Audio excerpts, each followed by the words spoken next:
John, what are you doing here? My voice quivered, betraying my shock. Vanessa, still slumming it, I see. Couldn't carve out a better life, huh? John replied, his smirk slicing through my uneasy calm. Standing in the middle of the outlet mall's chaotic maze of sales racks and oblivious shoppers, I felt time collapse around me. John Harris, my ex-husband, my mistake, my ghost, stood before me, as handsome and confident as ever. The years hadn't dulled his arrogance. It's been a long time, I said, summoning every ounce of composure I had left. Seeing him here, of all places, threw me off balance. I wasn't prepared for this confrontation, not at all. 15 years, he corrected, eyes narrowing. And I see you've taken a liking to bargain shopping. His words dripped with disdain. Guess that new husband of yours isn't making enough to spare you from the discount bin. My blood boiled, but I masked it with a forced smile. At least I have someone who doesn't walk out when things get tough. He raised an eyebrow, smirk fading momentarily. Tough? No, just unbearable, he snapped back. But look at you now, a little family of your own. Amazing how things change when you're not holding anyone back. Before I could respond, Greg's voice cut through the tension, warm and reassuring. Hey, Van, Ethan wants to know if we can grab ice cream after this. John's demeanor shifted.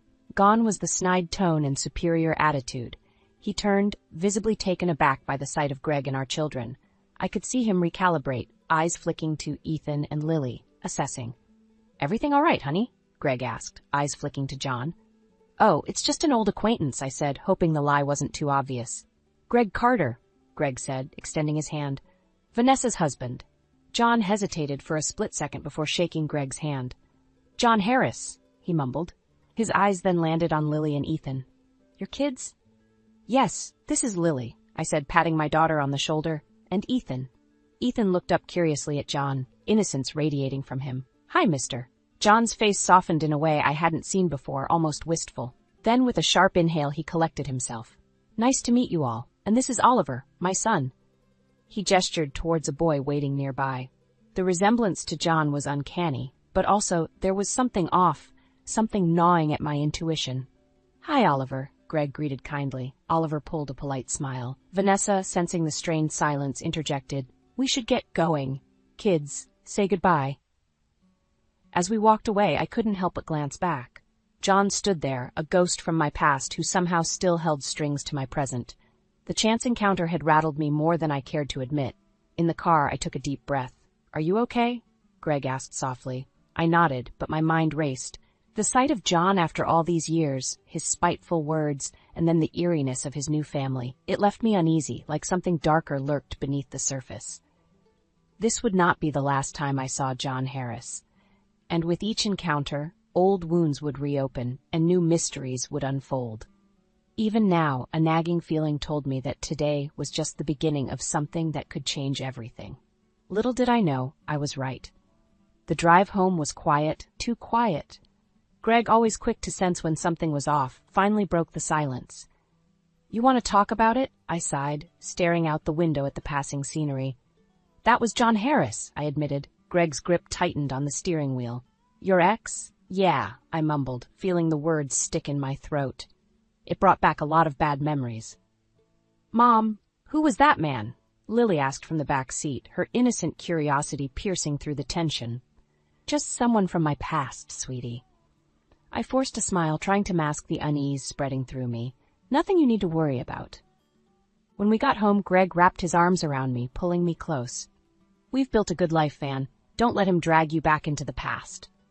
I nodded, but his words were cold comfort. The encounter with John hung over me like a dark cloud. I needed to focus on what I had now: Greg, Lily, Ethan. That night, after the kids went to bed, I lay next to Greg in the dark, memories of the past washing over me. John leaving abruptly, his cutting words about my inability to have children echoing in my mind. 15 years ago, John had shattered my world. We were struggling with infertility treatments, each failed attempt driving a wedge between us. One day he just packed his bags and left, as if 10 years of marriage meant nothing. The next morning, as I sipped my coffee, Greg joined me. You seem far away, he observed gently. Just thinking about everything, I replied. Seeing John stirred up a lot. I paused, the memory of John's son, Oliver, flashing in my mind. There was something about him, something I couldn't shake. You know, it's okay to feel uneasy, Greg said, placing a comforting hand over mine. But remember, whatever happens, we face it together. Later that day, I picked up Lily and Ethan from school. As they chatted about their day, I couldn't help but notice Oliver at the gate, waiting for his ride. His resemblance to John was undeniable, but there was something more. "Mom, can Oliver come over for a play date?" Ethan asked, bringing me back to the moment. "Maybe someday, honey," I replied, my gaze still fixed on Oliver. Back home, I busied myself with chores, but my mind kept drifting back to John's cruel words and Hannah's apparent betrayal. How could someone so vile still have such a hold on me? Greg noticed my distraction. "Van, you're doing it again," he said softly.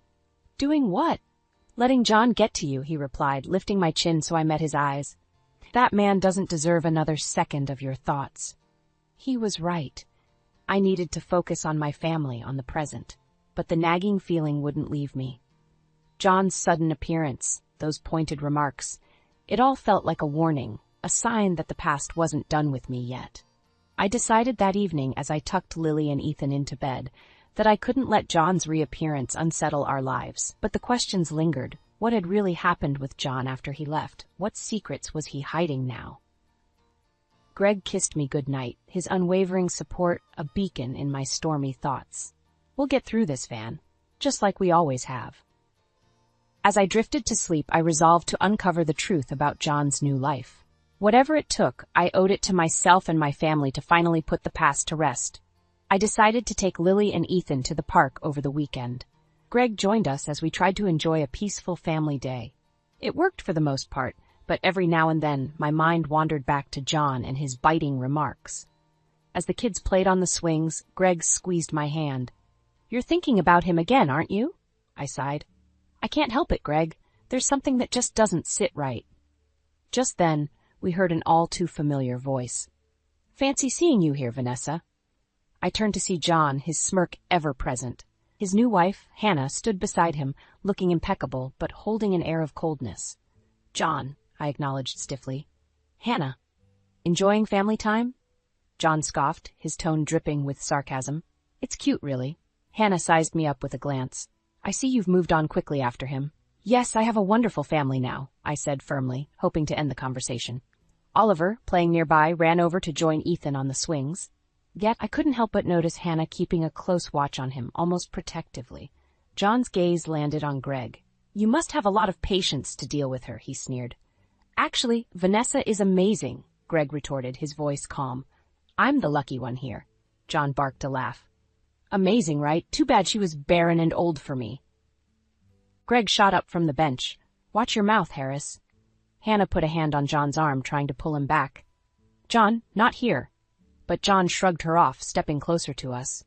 "Why should I? Vanessa needs to hear the truth. She failed as a wife, and she knows it." The anger in Greg's eyes matched the fury rising in my chest. "That's enough," I said, my voice low but steady. "We're not your punching bags anymore." As if on cue, Ethan ran over, followed by Oliver. "Mom, can Oliver come to our house sometime?" Before I could respond, Hannah interjected. "I don't think that's a good idea, Oliver." John glared at her, then back at me. "Yes, Oliver. Wouldn't want him around your bad influence, Vanessa." "Enough!" I shouted, startling everyone, including myself. "This petty need to belittle me in front of my family. It's pathetic, John." Greg stepped between us, facing John. "You heard her. Stay away from us." John's eyes glinted with a twisted sort of satisfaction. He relished getting under my skin. Hannah pulled John away finally, giving me one last disdainful look. "Keep your distance," she warned. As they walked away, I felt Greg's arms around me, grounding me. "We won't let him get to us," he whispered. "I promise." "But he did get to us," I said quietly, watching Oliver look back at us curiously. There was more to John's life now, more I needed to uncover. His smugness, his nasty comments, they were hiding something. Back home, I shared my thoughts with Greg as we sat on the porch. John's changed, but not for the better. Something's not right in his world. Greg nodded. "Then we find out what it is. We do it together." In that moment, I knew there was no turning back. John's vile nature and the mysterious family dynamic gnawed at me. I needed to discover the truth, not just for me, but for my family's peace. Whatever secrets John was hiding, I would uncover them, with or without his permission. The days after our park encounter passed in a blur. My mind kept drifting back to the final, miserable days of my marriage to John. The memory of endless infertility treatments dominated my thoughts, each failed attempt pulling us further apart until John eventually snapped. "Vanessa," he had said back then, his voice cold and distant, "I can't do this anymore. I need more from life than this endless cycle of disappointment." "But we can adopt," I had pleaded, tears streaming down my face. "We can still have a family." He had just shaken his head, packing his bags. "You're barren and old, Vanessa. You can't give me what I need. I am done." Now, 15 years later, I leaned on the kitchen counter, staring blankly into my coffee cup. Greg noticed me zoning out again and slid beside me, gently rubbing my back. "Today's the day, you know." "Day for what?"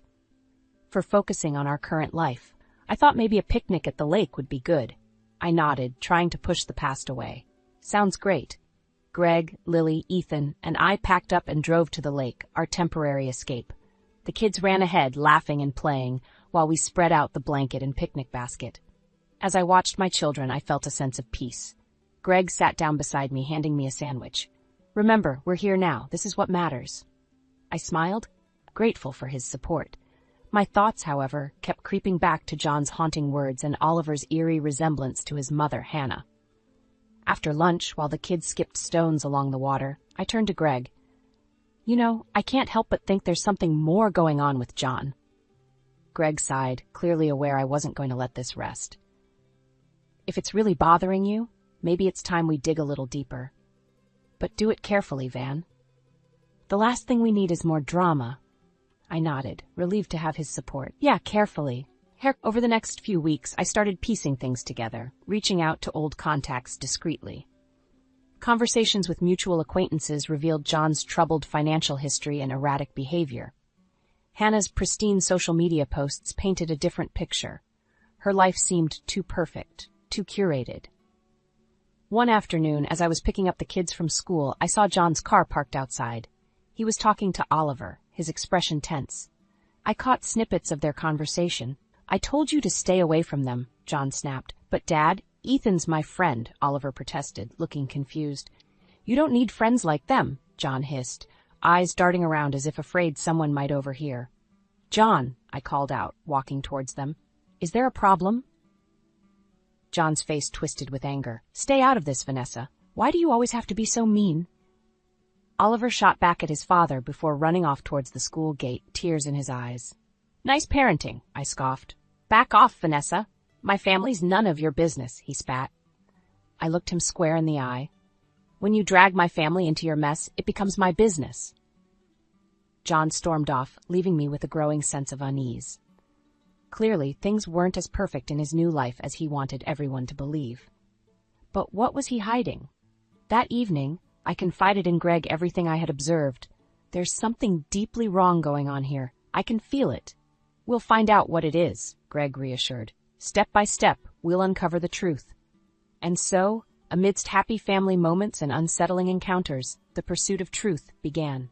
John's scornful comments, Hannah's guarded nature, and the visible strain within their family reinforced my determination. Whatever lies were buried in John's new life, I would dig them up, and he would finally face the consequences.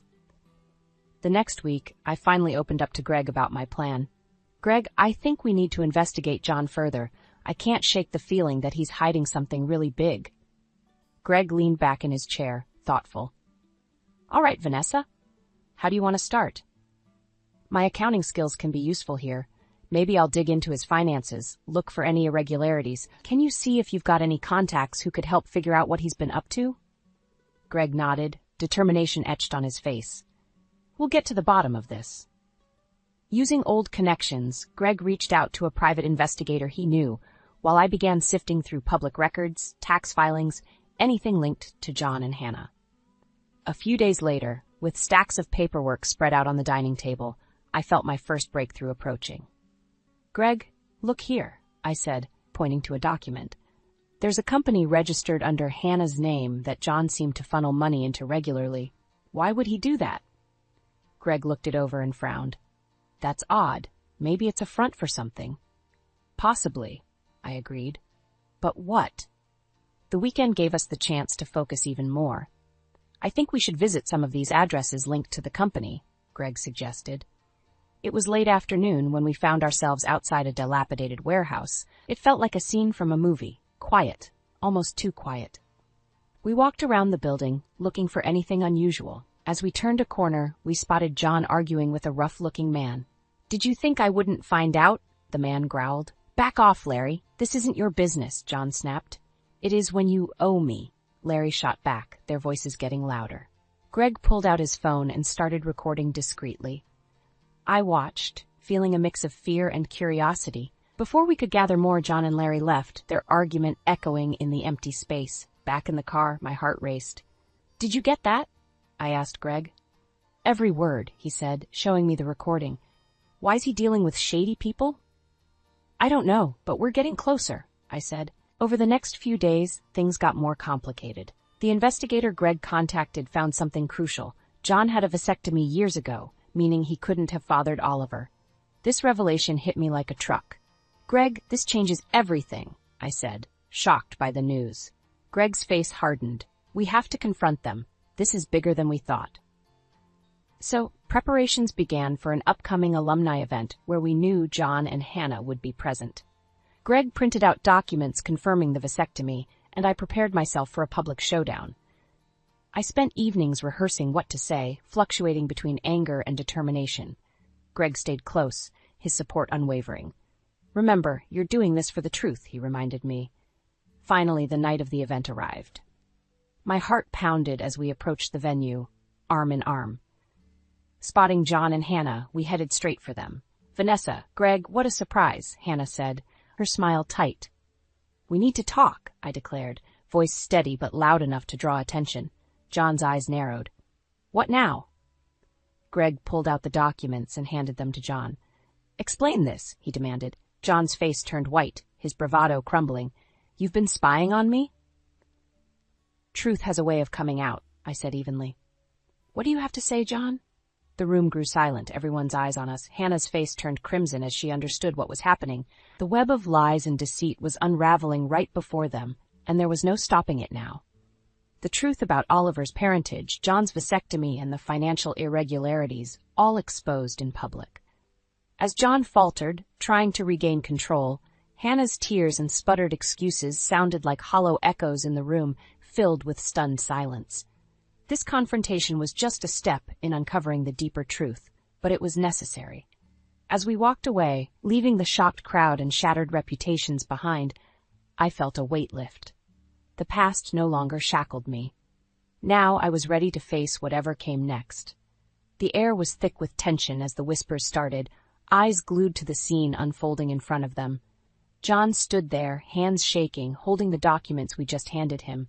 His attempt to maintain composure was failing miserably. "What is this?" he stammered, glancing at the papers and then back at me. I crossed my arms, feeling a sense of vindication. "It's proof, John.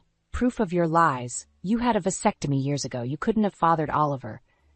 Hannah's face turned pale as she tried to pull John away. "This isn't the place for such accusations," she hissed. "Then, when is the right time, Hannah?" I shot back, my voice loud enough for everyone to hear.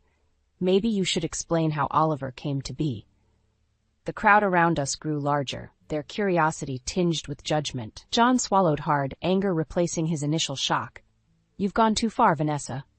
"Too far?" I laughed bitterly. "You're the one who left me, who lied and cheated. This is just the truth coming out, John." Hannah's eyes filled with tears, but she remained silent. The room seemed to hold its breath, waiting for the next bomb to drop. Greg, standing beside me, placed a reassuring hand on my shoulder. "We're not backing down, John. The facade ends here." With a burst of arrogance, John attempted to regain control. "This doesn't prove anything. You can't destroy me with baseless accusations." I met his gaze, and for the first time, I saw fear lurking behind his anger. "It's not baseless. We had a private investigator look into it. We have the proof. You're a fraud, John." Hannah broke down, sobbing uncontrollably. "This wasn't supposed to happen like this," she cried, her voice cracking. "I didn't mean for it to go this far." The realization hit John like a ton of bricks. He turned to Hannah, his eyes wide with betrayal. "You knew?" Hannah nodded, unable to meet his eyes.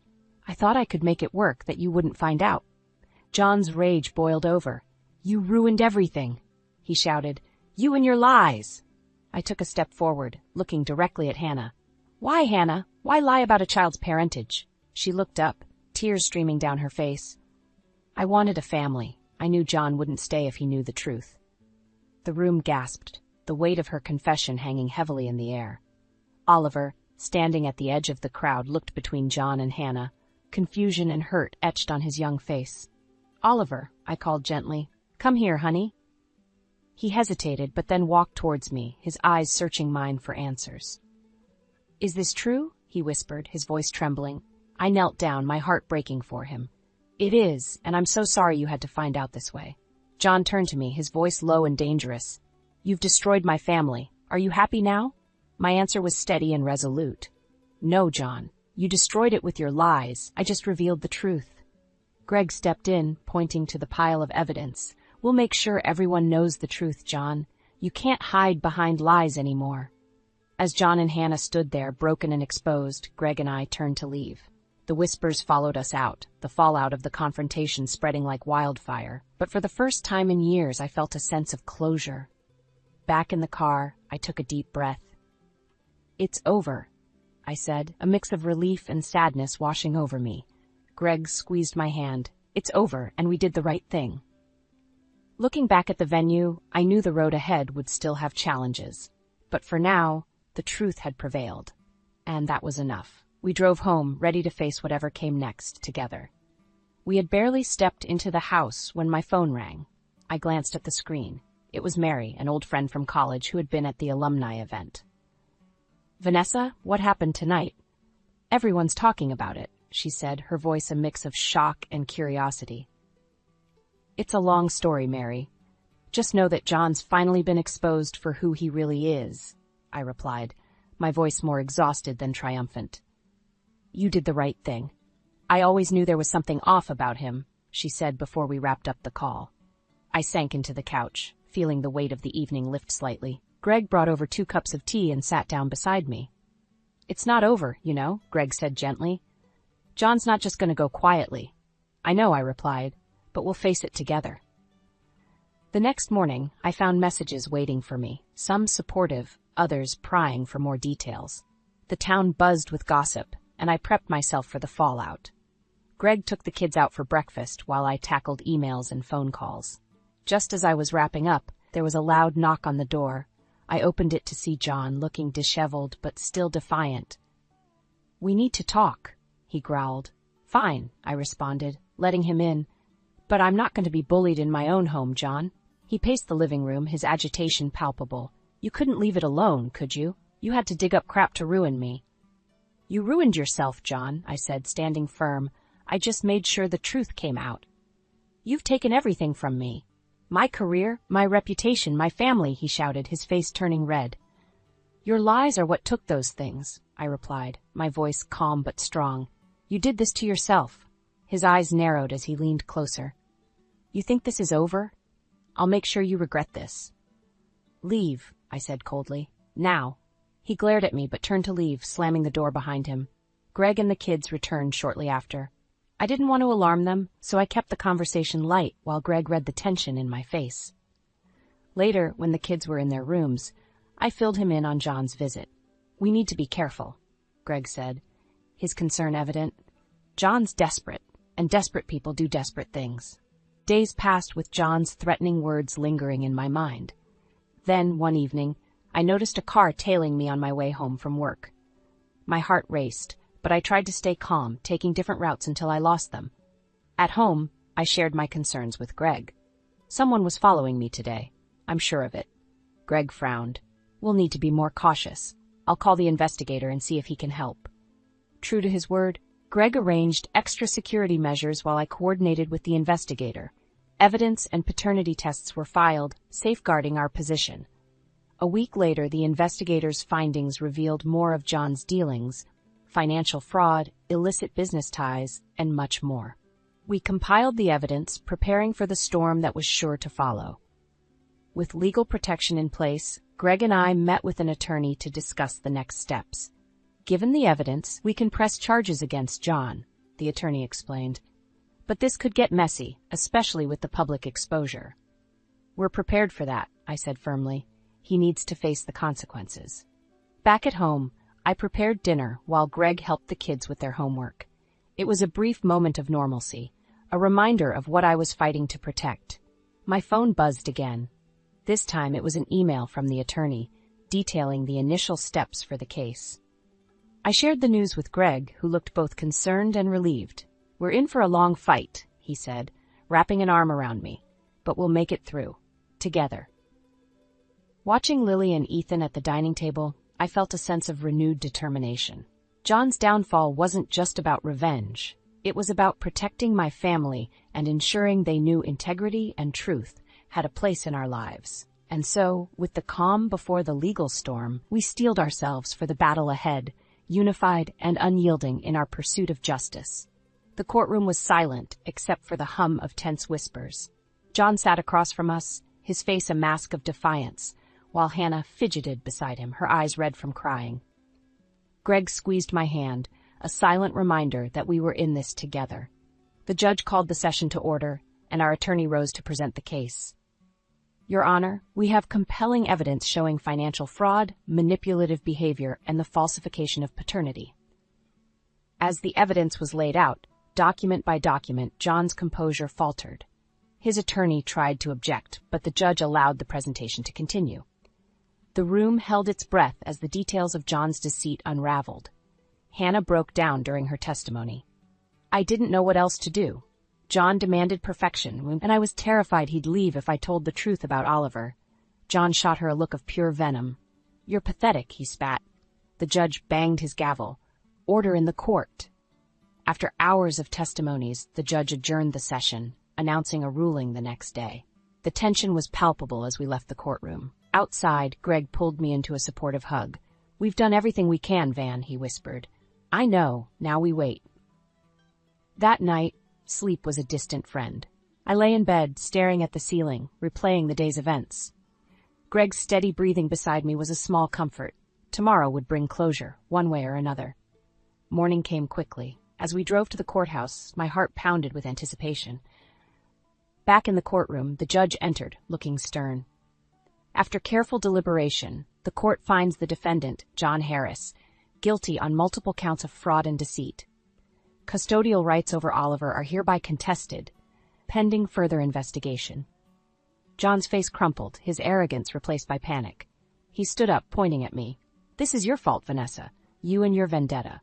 I stood my ground. "No, John. This is the consequence of your actions. You did this to yourself." As the court officers escorted John and Hannah out, a sense of immense relief washed over me. We had won. The truth had prevailed. Outside, the sun shone brightly. Greg hugged me tightly, and the kids ran up, their innocent faces asking if everything was finally over. "Yes, it's over," I said, smiling through tears. "We're free." In the days that followed, the legal battles continued over Oliver's custody.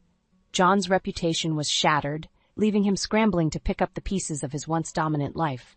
Greg and I focused on our family, making sure Lily and Ethan felt safe and loved. Despite the turmoil, we found moments of peace.